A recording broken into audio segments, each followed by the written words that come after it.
अल्हम्दुलिल्लाहि रब्बिल आलमीन वल्आक़िबतु लिलमुत्तक़ीन वस्सलातु वस्सलामु अला सय्यिदिल अंबियाइ वल मुरसलीन अऊज़ु बिल्लाहि मिनश शैतानिर रजीम बिस्मिल्लाहिर रहमानिर रहीम। यसअलूनका, वो आपसे पूछते हैं, माज़ा युनफ़िक़ून, क्या चीज़ खर्च करें। कुल, कह दीजिए, मा अनफ़क़्तुम, जो भी तुम खर्च करो, मिन खैरिन, खैर में से, फ़लिल वालिदैन, पस वो वालिदैन के लिए, वल अक़रबीन, और ज़्यादा क़राबत वालों के लिए, वल यतामा, और यतीमों के लिए, वल मसाकीनी, और मिस्कीनों के लिए, वब्निस सबील, और मुसाफिर के लिए है। वमा तफ़अलू, और जो भी तुम करो, मिन खैरिन, खैर में से, नेकी में से, फ़इन्नल्लाह, बस बेशक अल्लाह ताला, बिही अलीम, उसको खूब जानने वाला है। दोबारा देखें, यसअलूनका, वो पूछते हैं, सवाल करते हैं आपसे, माज़ा युनफ़िक़ून, क्या चीज़ खर्च करें। कुल, कह दीजिए, मा अनफ़क़्तुम, जो तुम खर्च करो, मिन खैरिन, खैर में से, फ़लिल वालिदैन, बस वो वालिदैन के लिए हो, वल अक़रबीन, और क़राबत दारों के लिए, वल यतामा, और यतीमों के लिए, वल मसाकीन, और मिस्कीनों के लिए, वब्निस सबील, और मुसाफिर के लिए।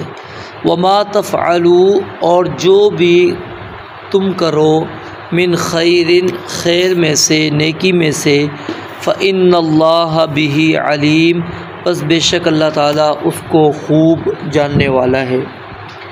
गुज़श्ता आयात के अंदर अल्लाह ताला ने कुफ़ार के लिए जिन चीज़ों को मुज़य्यन किया उसका ज़िक्र किया था कि ज़ुय्यिना लिल्लज़ीना कफ़रू अल हयातुद दुनिया, कि दुनिया की ज़िंदगी हमने उनके लिए मुज़य्यन कर दी है। और फिर उसके बाद बनी इसराइल का जो इख्तिलाफ़ था कि हक़ बात को उन्होंने कबूल ना किया, उसकी वजह भी क्या थी, हसद, बुग़्ज़ था। और इन सब की जो बुनियादी वजह बनती है वो क्या है, माल, कि जिसकी वजह से इंसान हसद भी करता है, बुग़्ज़ भी रखता है, फिर इंसान इस दुनिया के पीछे भी जाता है। तो अल्लाह रब्बुल आलमीन ने यहाँ पर अहले ईमान के उस सवाल का ज़िक्र किया कि अगर हमारे पास माल आ जाए तो हम फिर माल का क्या करें। क्या हमारे लिए माल बिल्कुल ही हराम है या उसकी कुछ ना कुछ इजाज़त मौजूद है, क्या करना है। तो फरमाया कि यसअलूनका, वो आपसे सवाल करते हैं कि माज़ा युनफ़िक़ून, क्या चीज़ खर्च करें। अब यहाँ पर गौर करें कि अल्लाह ताला ने जवाब ये नहीं दिया कि ख़र्च क्या करना है, बल्कि ख़र्च किन जगहों पर करना है वो भी अल्लाह ताला ने बयान कर दिया। क्योंकि मोमिन किसी भी हालत में वो अपनी आज़ादी के साथ मामला नहीं कर सकता, वो शरीयत का पाबंद होता है।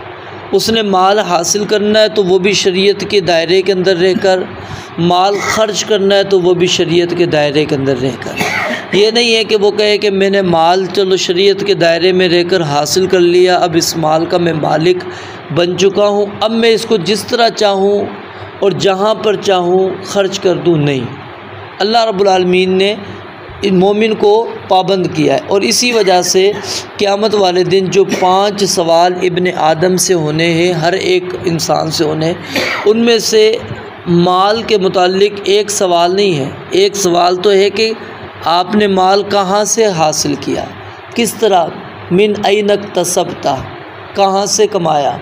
फिर आगे वफ़ीमा अनफ़क़ा, कि माल खर्च कहाँ पर किया। ये दोनों सवाल अल्लाह रब्बुल आलमीन ने इंसान से करने हैं क़यामत वाले दिन।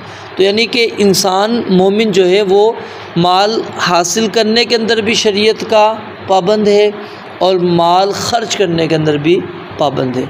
यहाँ पर अगरचे ज़कात का ज़िक्र नहीं आ रहा, ठीक है। ये आम जो मसरफ़ मतलब आम जो हम ख़र्च करते हैं, जिसको हम नफली सदका कह लेते हैं, खैरात हम कह देते हैं, वो उसका अल्लाह रब्बुल आलमीन यहाँ पर मसरफ़ बयान फरमाते हैं। फरमाया कि कुल कह दीजिए मा अनफ़क़्तुम, जो भी तुम ख़र्च करो, मिन खैरिन, शर्त यह कि वो खैर हो। खैर कौन सा माल बनेगा? जो ज़ाहिर हलाल होगा, शरीयत के दायरे के अंदर रहकर होगा। जो शरीयत के दायरे के अंदर नहीं है वो माल खैर नहीं बन सकता, वो खैर नेकी नहीं हो सकती। तो वो नेकी जब नहीं है तो फिर वो अल्लाह की राह के अंदर ख़र्च भी नहीं हो सकता। तो मा अनफ़क़्तुम मिन खैरिन, अल्लाह ने कहा जो भी तुम खर्च करो। अब यहाँ पर यानी कि एक मिक़दार नहीं आई, जैसा कि ज़कात के अंदर तो एक मिक़दार आ जाती है ना, कि इतनी ही आपके पास है तो इतनी आपने मिक़दार अदा कर देनी है। यहाँ पर नफली सदका जो है ये अल्लाह ताला ने इंसान की चाहत के ऊपर रखा है। अब वो चाहे रुपया दे दे, चाहे 1000 रुपये दे दे, वो जो मा अनफ़क़्तुम, जो ख़र्च करना चाहो, अल्लाह ताला कहते हैं मिन खैरिन, लेकिन वो खैर हो, हलाल माल में से होना चाहिए। लेकिन ख़र्च आप करो तो इस चीज़ को, ये जो तरतीब है, इमाम राज़ी बयान फरमाते हैं कि ये सबसे बेहतरीन तरतीब है माल ख़र्च करने की, जो इस आयत के अंदर अल्लाह ताला ने बयान फरमाई कि सबसे पहले अगर माल ख़र्च करना है तो वालिदैन के ऊपर ख़र्च करो। क्यों? क्योंकि इंसान को उन्होंने पाला है, परवरिश की है, उसकी ज़रूरियात को वो पूरा करते रहे। तो अब इंसान की सबसे ज़्यादा हमदर्दी का अगर कोई हक़दार है तो वो उसके वालिदैन है। तो मा अनफ़क़्तुम मिन खैरिन फलिल वालिदैन, तो वालिदैन के ऊपर ख़र्च करें। अब बंदा कहे कि मैं तो सदका देना चाह रहा था, वालिदैन को क्या सदका दूँ? तो ये जो आप अपनी यानी कि वालिदैन के ऊपर ख़र्च करेंगे, बीवी बच्चों के ऊपर ख़र्च करेंगे, चाहे आप उसको सदका ना ही शुमार करें, दिल में ना भी सदका करें, शरीयत उसको सदका ही कहती है। आप अलैहिस्सलाम ने फरमाया ना कि बेहतरीन सदका क्या है कि आप अपनी बीवी के मुँह में लुक़मा डालते हैं, ठीक है, मतलब उसको आप खुराक मुहैया करते हैं, ये सबसे बेहतरीन सदका है।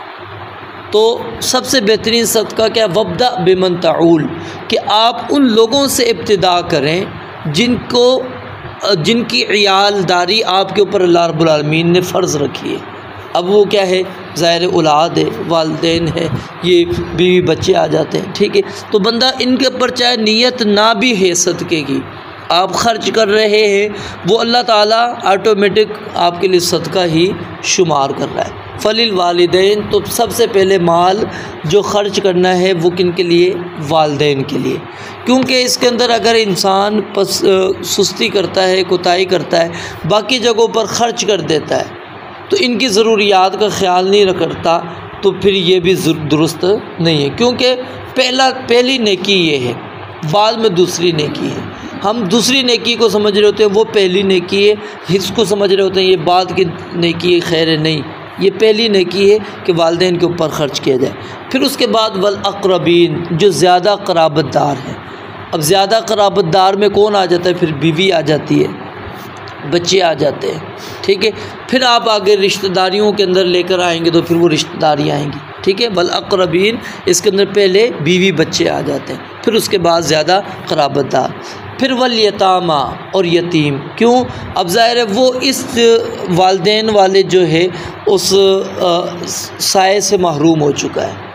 यतीम कहते ही उसको हैं कि जो अभी तक बुलूगत को बच्चा नहीं पहुंचा और उसके वालिद फौत हो जाए, तो अब ऐसा बंदा ज़ाहिर है वो शफ़क़त से महरूम हो चुका है। तो अब वो मुस्तहिक़ है किस चीज़ का? कि हम उसके ऊपर माल ख़र्च करें। और नबी अलैहिस्सलाम ने इसी बंदे के बारे में फरमाया ना, अना व काफ़िलुल यतीम, कि मैं और यतीम की किफ़ालत करने वाला जन्नत में इस तरह होंगे जिस तरह ये 2 उंगलियां हैं। यानी इतनी क़ुर्बत आपने फरमाया कि वो बंदा मेरे नज़दीक होगा।